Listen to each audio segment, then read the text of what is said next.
मला अटक झाली आणि अटक व्हायला सोपं आहे का एवढं? हा हा भाऊ, तुला अटक झाली, भरोसा नशील ना, तो जेल किसाला कोकुट लात मार किती हाय. तर आजचा विषय भाऊ आपला या विषयावर म्हणजे आपण कधीच व्हिडिओ बनवला नाही आणि आपला टॉपिक बी नाही. आपले व्हिडिओ साधे सरळ कॉमेडी व्हिडिओ असतात. पण गरज एक भारतीय नागरिक म्हणून, महाराष्ट्राचा नागरिक म्हणून जे काही आजकालची तरुण पिढी ज्या मार्गाला जाते, म्हणजे तुम्ही पाहिलं असेल की भावी वाटचालीच्या शुभेच्छा असे बोर्ड असणाऱ्या वयात त्यांचे पूर्ण श्रद्धांजलीचे बोर्ड लागत आहे.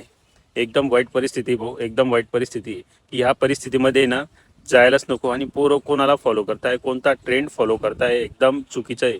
ते या ठिकाणी थांबायला पाहिजे म्हणून आपण हा व्हिडिओ बनवणार आहे. आणि ते कोणाला आपला आदर्श मानतात यासारख्या लोकांना, पण प्रतीक शिंदेबद्दल खरंच तो आदर्श मानण्यासारखा होता. कारण एवढ्या कमी वयात एवढा मोठा ब्रँड सेट करणं हे सोपं नाही भाऊ. भंगार ऐकून त्या माणसाने अक्षरशः काम केलंय, पण भंगारची बुद्धी त्यानं ती मागे ठेवून द्यायला पाहिजे होती. आताचे जे व्हिडिओ बनवतोय तो दादागिरी, डेअरिंग, ते फॉर्च्युनर चार पलट्या मारताय भाऊ, तिचे तू अभिमानाने व्हिडिओ बनवतोय. अरे तुझ्याकडे फॉर्च्युनर आहे भाऊ, तिच्यामध्ये दुनियाभरच्या एअर बॅग आहे, सेफ्टी प्रोफाईल आहे, पण त्यांचं काय, जो बापाच्या पैशावर रिचार्ज मारून ते व्हिडिओ पाहतोय, ज्याच्याकडे मारुती 800 त्याने घेतले मोबाईल गव्हाण ठेवून, मारुती 800 मध्ये त्याच्या पायद्यांच्या ठिकाणी त्यानं ढेपेचं पोतं टाकेले आणि त्याच्या मागे गाडीमध्ये कायम यमराज बसेल राहतो भाऊ.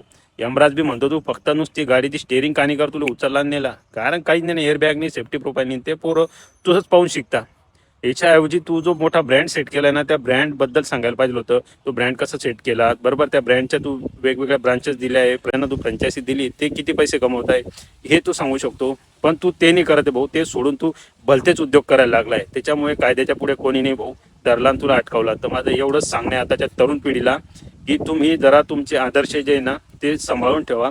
ठीक आहे, एखादी व्यक्ती आदर्श राहू शकतो, पण जर तो चुकीचं वागत असेल, नंतर काही काळानंतर चुकीचं वागतंय, त्याला आदर्श मानणं सोडून द्या. मला खरोखर आवडला असेल तर तुम्ही हा व्हिडिओला लाईक करा, शेअर करा आणि फॉलो करायला विसरू नका, म्हणजे हा व्हिडिओ जास्तीत जास्त लोकांपर्यंत पोहोचेल.